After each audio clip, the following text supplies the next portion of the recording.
1, 2, 3, let's go. Wednesday afternoon, hoping you will tune into our show. It's hosted by Cuz. Welcome back to the Alien Spaceship Talkshow podcast.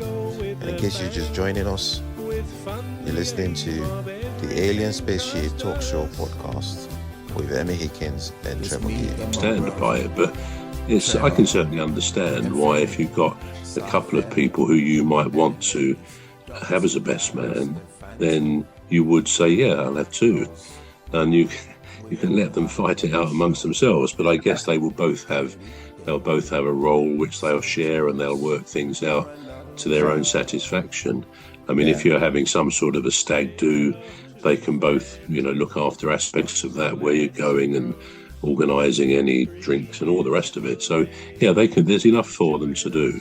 But as I say, again, the history of this is that a best man protected the bridegroom from thieves, from enemies, or from those who might have liked his wife to be, and there was a risk they might steal her. So, again, all of these traditions do have historic roots, and that's why it happens. Another one is confetti. What do you think about confetti? Do you expect to have it thrown all over you as you come out of the chapel?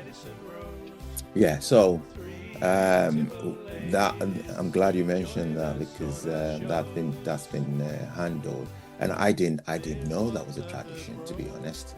I've seen it on television, but I just thought, they always go over the top when they're doing programs on television anyway, I thought, But, so the speaker, the guy that is doing the ceremony talk, and he said to me, well, we're going to have to announce there will be no throwing of confettis or rice.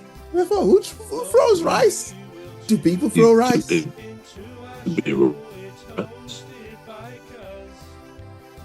Hello?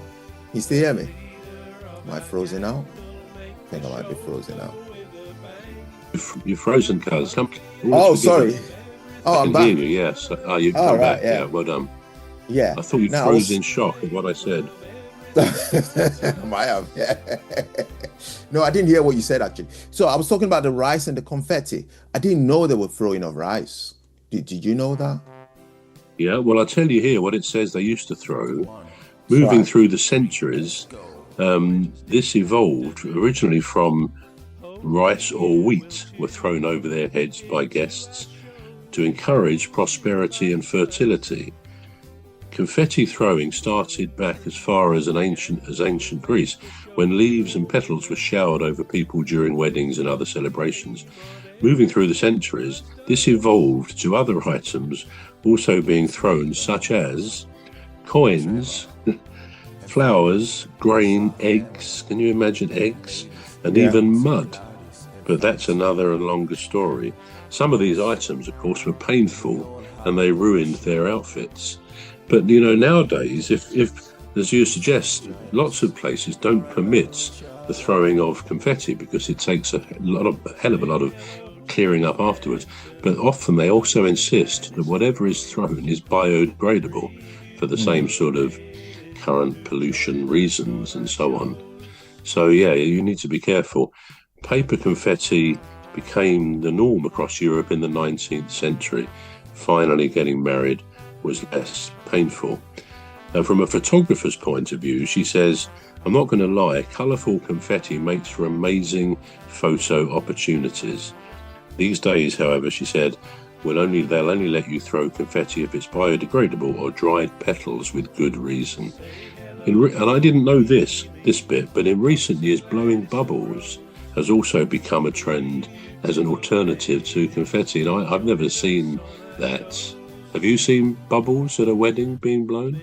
Yeah, I've seen it. I've seen it only on television. Have you? Yeah. It's quite a good idea, I think, isn't it, when you think about it? Yeah, I wouldn't mind bubbles. No, I think it's sensible because you don't have to clear them up afterwards, really, do you? No. Now, what about an important one here, Cuz, for you? What about speeches? Now, are you going to give the bridegroom speech? That's a very good question. I've opted not to do any speech at any speeches at the ceremony itself, only because it's bad enough being nervous on the day and then trying to remember what you're going to say, so the only things I'll be saying is I do, that's it. Well, that's the ceremony, but very often at the reception, at the meal, as you've already referred to, that's Right. very often when the father of the bride, in this case it may be Jeanette's brother, may or may not give a speech, and normally there comes a point where the bridegroom would give a speech, basically saying, so thrilled to be married to his new wife, and it's that kind of tradition that happens. But from what you say, you haven't given that thought at this stage? Well, maybe at the venue, but definitely not at the place of worship. Because we've chosen. We're going to take a short break now. We're back shortly. You've been listening to the Alien Spaceship Talk Show with Trevor Gear and Emmy Hikins. The Alien Spaceship Talk Show podcast is looking for sponsors.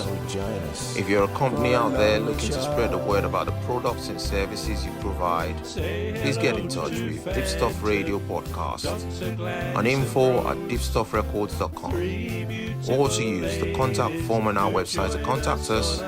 Please visit radio.deepstuffrecords.com. Also, if you're looking to get involved on the Alien Spaceship Talk Show podcast, reach out via our Deepstuff Radio Facebook page. Thank you.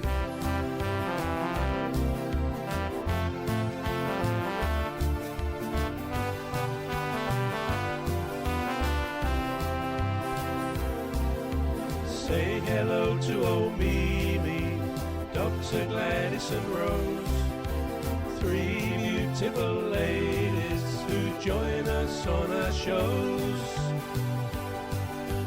There's one other bro, sometimes joins us on the show. His contribution's thoughtful and smart.